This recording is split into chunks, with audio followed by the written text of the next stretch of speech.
Hey everybody, I just got back from the hospital. I'm currently recovering from surgery. I got my left kidney removed. It was a very healthy kidney, and the doctor said that those are going for a lot of money right now. So I figured that I would just sell it so that I can easily pay off the right to play Super Mario Party Jamboree with a camera. I figured that'd be a fair trade. It can't be denied anymore. We're in the era of Nintendo Switch 2, and you know what that means. The gamers are angry. Anything but the gamers! I already did a video talking about the initial reveal of the console, but that was back when all we knew about it was, it's a console. Well, now the curtain has been pulled back in full, and we've gotten our first proper look at the next generation of Nintendo. From the game lineup, to the unique features, to the power jump, to the Dragon Drives. Now, I don't typically make videos about gaming news due to their topical nature. I much prefer covering topics that aren't doomed to date themselves with the passage of time, but this is a pretty big deal. This is a brand new Nintendo console, and those don't grow on trees overnight. So why not? Let's take a look at the very first Nintendo Direct focusing on the Switch 2. Quite frankly, this was a huge make or break moment for Nintendo. The Switch has been out for 8 years now and became an absolute juggernaut, pushing Nintendo into a bigger market than they've ever seen before, and releasing games that stand as some of the best they've ever made. So keeping that momentum going with a successor to that console was by no means an easy feat. Now obviously, Nintendo has gotten much better at making their games look appealing to a mass market and core gamers alike, especially since the Wii U days. So I had no reason to feel like I'd be disappointed by this Direct. But they really had to prove that their games would push the boundaries far enough to justify an upgrade, on top of ensuring that the console actually feels like a device from 2025. They've been behind on the times before, so I wouldn't put it past them to not deliver on that. So what'd they have to say? You can drive a bike as the Moo Moo Meadows cow. Hello! So they get the one game that was shown in the initial Switch 2 reveal trailer out of the way first, Mario Kart World. I think it's fair to say that after Mario Kart 8 Deluxe, and especially the Booster Course Pass, me and many others wondered where the series would go from there. They basically perfected the formula with that game, so you'd have to do something drastically different to justify a new entry for any reason other than it's been 11 years since Mario Kart 8. So their solution was, let's just make this Sonic and All-Stars Racing Transformed and also have every track connect with one another. Nintendo really just said in one fell swoop, hey, you remember that one Mario Kart game you've been playing for over a decade? Yeah, we think this game is terrible. Mario Kart World looks phenomenal. They are actively going out of their way to reinvent the wheel. Please laugh. And modernize the series while still making it feel like Mario Kart. Being able to drive directly from one course to the next is such a cool idea, and giving you the space to just roam around at your own leisure genuinely breathes life into Mario Kart and makes this feel like an actual place that's lived in. And on top of that, have you seen these courses? Tracks like Whistle Stop Summit and DK Spaceport in particular look insane to drive on, especially with the new rail grinding. Plus, the returning tracks like Airship Fortress and Wario Shipyard, or even the ones I didn't care for originally like Desert Tales and Sky High Sundae, look basically unrecognizable and beautiful, and I'm excited to see what they do with the rest of them.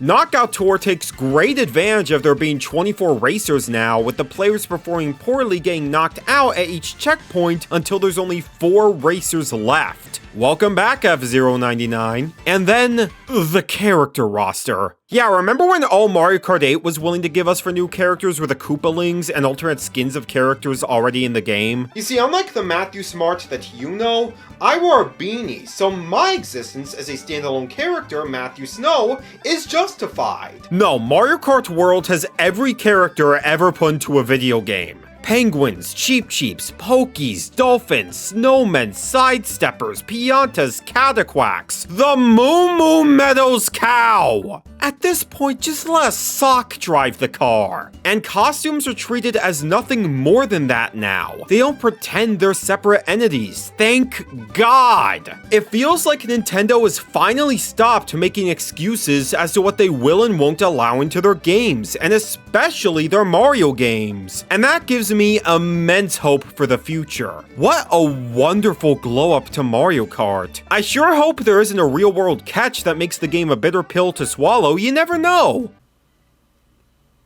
After that, the presenters talk about everything that's unique about the Nintendo Switch 2, starting with the new C button that was teased in the initial trailer. What does it do? Literally what every other console let you do for over 2 decades. With this feature, you'll be able to communicate with friends and family while playing a game. You stink, Dark Master. My grandma drives faster than you.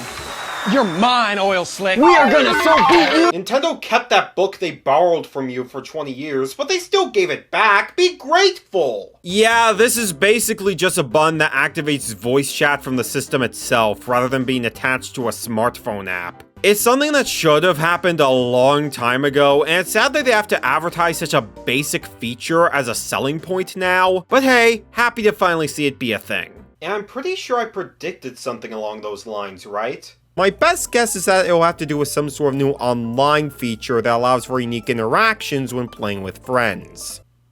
Why do I get the boring things correct, but I can't pull something cool like Uniracers HD into the world to save my life? On another note, I'm glad to see Nintendo is accurately showing that your friend's screens will look like a flipbook. And there's also a separate camera you could buy so that you too can green screen yourself into your poor performances. Hey guys, it's me, and I'm really excited to have you all, my best friends, here today to bask in my awesome Mario Kart abilities. So, as you can see, I am not fit to live in Iowa. With GameShare, you can temporarily share compatible games with others who also have Nintendo Switch 2 or a Nintendo Switch system. DS Download Play did this over 20 years ago. This isn't special. Now we get into the more technical aspects of the Switch 2. Very unlike Nintendo, but for a successor of this nature, it is valuable to know. They highlight the bigger screen, the resolution bump from 720p to 1080p in handheld mode, the jump to 4K in docked mode, all stuff that I was expecting and am happy to see. I wasn't expecting a bump to 120 frames per second on the tablet. That was a pleasant surprise. They confirmed the long-rumored mouse mode, which both Joy-Cons can use simultaneously. That's a big innovation right there. They're adding a cooling fan inside the dock. They're adding a what? HDR support, better speakers, 3D audio, a microphone. None of these are game changers, but certainly enough to make the upgrade noticeable and worthwhile. The next quote-unquote game is shown off, that being Nintendo Switch 2 Welcome Tour. This is just a cute little museum-like instruction guide showing off everything the Switch 2 can do. It provides video tutorials, as cute little tech demos, it's a paid download. It's a paid download. Yeah, you can look at the menu for our restaurant for only $3, and here, another $2 because I spit on it since I know you like themes so much. Why does this cost money? It's literally a basic guide telling you what the system you already paid for does. Astro's Playroom on the PS5 is a much more in-depth tech demo, and that comes pre-installed for free with every console. Hopefully this isn't a bad omen for things to come. Skipping ahead a little bit, we get the expected confirmation that various Nintendo Switch games will get paid upgrades to take advantage of the Switch 2. Whether it be just simple frame rate and resolution boosts like with Breath of the Wild and Tears of the Kingdom, or more substantial content like a whole extra story campaign in Kirby and the Forgotten Land, or a game show-centric mode in Super Mario Party Jamboree that takes advantage of the new microphone and camera. It's definitely a good sign as some of these games were struggling pretty hard on the Switch, though at least for these games, they're not substantial enough upgrades for me to be too excited to invest in them. I could see myself at least getting the Forgotten Land pack. The Starcross World expansion looks really sick, and 60 FPS 3D Kirby sounds bangin'. Wait a minute. I wish the game ran at 60 frames per second instead of 30, even if it meant having the option to decrease the resolution and do so. I really am the master of predicting boring things. I gotta step up my game. Uniracers HD, come on! You're missing out on a huge demographic. Next is an actual new game, this one focusing on the mouse controls, and it's Extreme Paralympics! Dragon Drive, a new IP from Nintendo, that's always nice to see. It's basically 3-on-3 basketball in wheelchairs, where you use the Joy-Con as mice to move the wheels around and pull off tricks. I genuinely really like the idea. I love basketball, and seeing some disability representation is very sweet. I just worry that there isn't going to be much to this game to keep people coming back, and the mouse controls, if they're the only option, could bite this game hard if it becomes uncomfortable to use for long periods. Or who knows, I could be wrong, this could become the next big thing at EVO, and if so, I will be the first in line. Anyways, here's Elden Ring. I'm sorry? Yeah, now we're moving on to the third-party games, and for the first game they announced to be on Switch 2 specifically, Elden Ring definitely left quite the impression, especially considering From Software only published the first Dark Souls on Switch. And Elden Ring is one of the most acclaimed and massive games of all time, so it's awesome to see them supporting Nintendo with this version. Now, I've never played a Souls-like game myself, but if I were to get into any of them, Elden Ring would probably be my first pick because of the freedom of choice you have with its expansive open world. World really is the word of the day here, huh? Hades 2, Street Fighter 6, a new Daemon X Machina, that was a shock to the system. Split Fiction, made by Joseph Fares, the guy who made It Takes Two, that's a big one. Hogwarts Legacy gets mouse controls, Tony Hawk's Pro Skater 3+4 shows a SpongeBob park in the blink and you'll miss it moment, Hitman and a new James Bond game for all the GoldenEye lovers out there, Bravely Default, Yakuza 0, lots of solid titles here. And it goes to show just how committed Nintendo is with keeping publishers happy. Speaking of other publishers, Koei Tecmo came in to revive the new Super Mario Bros. Of the modern era. A new Hyrule Warriors game was announced, Age of Imprisonment. Honestly, I keep forgetting that this game even exists. It's probably because of how much bigger all the other announcements were, and the fact that all these Dynasty Warrior Nintendo crossover games tend to blend together for me, and don't look all that different from one another. But hey, with this one being on the Switch too, it should hopefully run at least 20 frames per second instead of 10. Welcome back, Ocarina of Time! Nintendo GameCube games are finally getting re-released as part of the Switch Online expansion pack, and they're surprisingly not raising the price on it. It's still $50 a year. That's very pro-consumer of them. Do you think they'll keep up with that? More third-party and indie stuff, Deltarune Chapter 3 and 4 made available the same day the Switch 2 drops. Borderlands 4, I wasn't even aware this existed until this direct, another big pull right there. A Civilization 7 update. Dime a Dozen survival game, Enter the Gungeon 2, a new Devolver Digital game, Star Seeker, Cyberpunk 2077, Final Fantasy VII Remake. They showed a sizzle reel of smaller games with some of the highlights including 2 seconds of Hollow Knight's Silk Song. That's really funny considering how many people have been begging for it for the longest time. Shannon's making a new Fast game, Fast Fusion. That's awesome. I loved Fast RMX on the Switch. Fortnite got confirmed. I didn't think they could do it. The arcade version of the original Ridge Racer is getting re-released for the first time ever. Seriously, this was a great direct for racing game fans. And I will drive until the cows come home. The Duskbloods, a new From Software game that's exclusive to Switch 2, got announced. What? Yeah, the Dark Souls and Elden Ring team are making one of their hardcore games exclusive to the console that capital G gamers feel emasculated even thinking about. That might just be the craziest pull I've ever seen from Nintendo. And the presentation is exquisite with an identity to call its own. It looks surprisingly fantastic. Now, does that mean I'm going to play it? I'm already considering Elden Ring, okay? I don't need 2 smackings before church. Again, some great stuff here. We got a lot of heavy hitters and some neat smaller titles here and there. But we still don't have Uniracers HD, so we might as well throw it all out now. We end this direct with 2 more Nintendo games, the first being a new Kirby game. That's nice, it's been 3 years since Forgotten Land came out, which is pretty long for Kirby, so it's cool to see him back in the spotlight. I'm cured! Kirby Air Ride is back! It's being developed by Masahiro Sakurai! My life is complete! Kirby Air Ride is one of my favorite GameCube games of all time, and a sequel has been my biggest pipe dream for the longest time. So this just happening out of nowhere in this first direct I'm just so happy, man. I'll leave the conversation there because I will be covering this game eventually. So I'll save more of my gushing for then, especially since we only have this short CGI clip to go off of. But for now, I'm never asking Sakurai for anything ever again.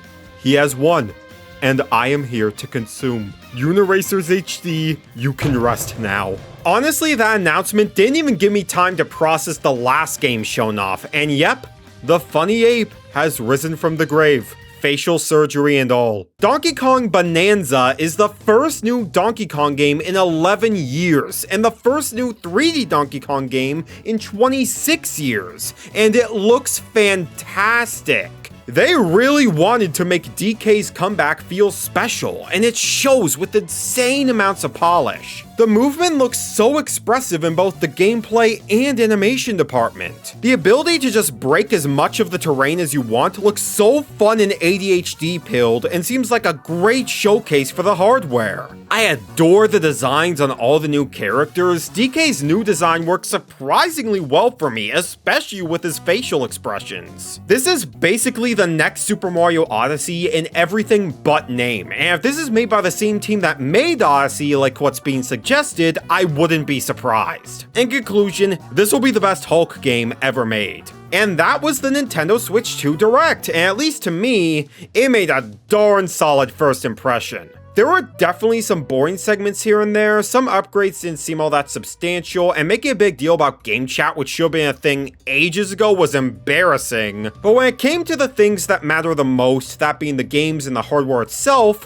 while definitely not as impactful as 2017 with the Switch's first year, it still delivered on so many great things. Mario Kart looks great, Donkey Kong looks great, the third-party stuff looks great, Kirby Air Riders, my beloved! It's clear that Nintendo hasn't become complacent with their games at all. If anything, it's quite the opposite. They're really pushing the boundaries on what their franchises can offer. And that's admittedly a bittersweet feeling, as a lot of that could be attributed towards the newer generation developers, as the people that established Nintendo as a video game studio are aging out. While it is really sad to see Miyamoto, Aonuma, Tezuka, and so many other legends reaching retirement, and their games never really feeling the same again, it's also equally as interesting seeing what kinds of ideas these new creative leads bring to their games. And that's the prospect I'm excited about the most. The future of Nintendo is truly looking great. If it wasn't for... Okay, look, I'm not gonna pretend that I'm special for coming to this revelation. Hey guys, did you know that the sky is blue? But yeah, we need to talk about these prices, because unless you live like Philip Banks, be prepared to starve on the way to the GameStop. You big-eared free... So, $450 to get a Switch 2. After all the rumors pointed towards a flat $400, this definitely felt a little deflating. And to add extra salt to the wound, the games are going up in price too. $70 for Donkey Kong and $80 for Mario Kart, assuming you don't get the bundle anyway. You know, when you consider that the Moo Moo Meadows cow is playable, I think that's a fair trade-off. It's safe to say that this lit a fire for a lot of people to get enraged at Nintendo for being too greedy and egotistical, wanting to push profits over treating their consumers with respect. To which my response is... You're only realizing this now? They've been like this for years, charging more imports of older games with no meaningful changes, force you to buy the same virtual console games on the 3DS and Wii U, even if you already own them on one or the other. If anything, we should have seen this coming, given the direction that industry's been heading in. As games continue to become more expensive to make, take longer to develop, and expectations rise more and more, upping the prices so that the studios have an easier time breaking even was bound to happen eventually. Now, Mario Kart being $80, I think that's just Nintendo knowing they could get away with charging that much since people will still buy it for the brand name and spectacle alone. Oh, and just for the record, that Insider Gaming article saying how physical games would go up to $90 was never said by Nintendo or any official source, and was literally just a guy confusing the European currency, euros, with American dollars. Or in layman's terms, this headline is lying to you. But who could blame anyone for thinking otherwise? The internet would never lie to you. Now, am I saying Nintendo should be void of all guilt? No. Everyone has different financial situations, and I very much understand why this is a deal breaker for many. I myself wonder how this is going to impact sales numbers. How many people are willingly going to invest in a Switch 2 if they already own a Switch? Heck, how many people are just going to buy the Switch instead of the Switch 2? $150? Heck, $250 in the case of the Switch Lite is a big difference for a lot of people. And the Switch has hundreds of worthwhile games on it. Hold up. Wait a minute.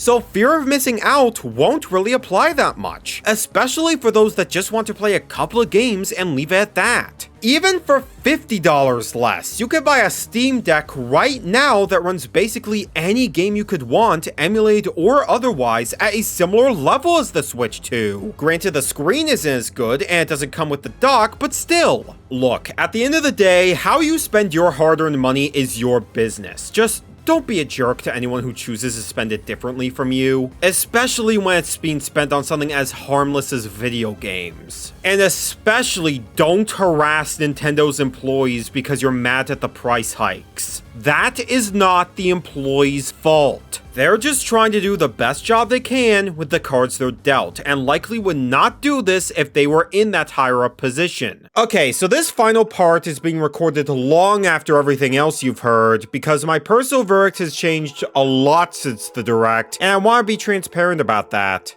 So yeah, with pre-orders breaking records, the concern I had about how these prices will impact sales obviously didn't age well, for better or for worse. It's clear that the Switch 2 is going to be a big success right out of the gate. That doesn't mean anything in terms of it maintaining momentum long term, but regardless, interest is definitely high. And that left me in a very conflicted position. I originally was going to make this grand stand about how I refuse to invest in this thing immediately because of the bad practices at play, despite being in a position where I can afford one.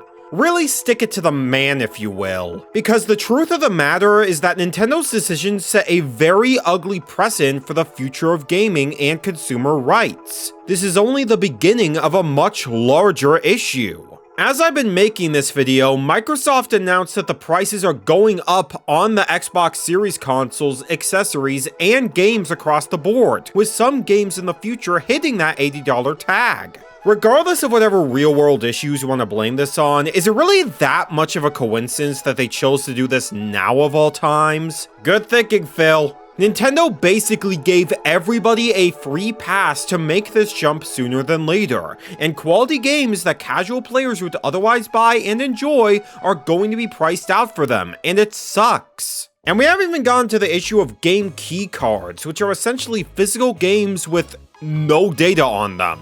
You still have to download the entire game off the internet for the card to even read it, which completely destroys the point of owning a game physically to me. Yeah, you could still share the games with friends, but not only does it take up way more storage space on the console, but in the distant future when Nintendo's servers go offline, these cartridges are going to be total waste if you don't already have the games downloaded, and that makes game preservation a much more slippery slope. At that point, you may as well just get these games digitally, where you could still lend games to friends anyway with the new virtual game card system. So I don't really see the benefit here other than selling the game when you're done with it.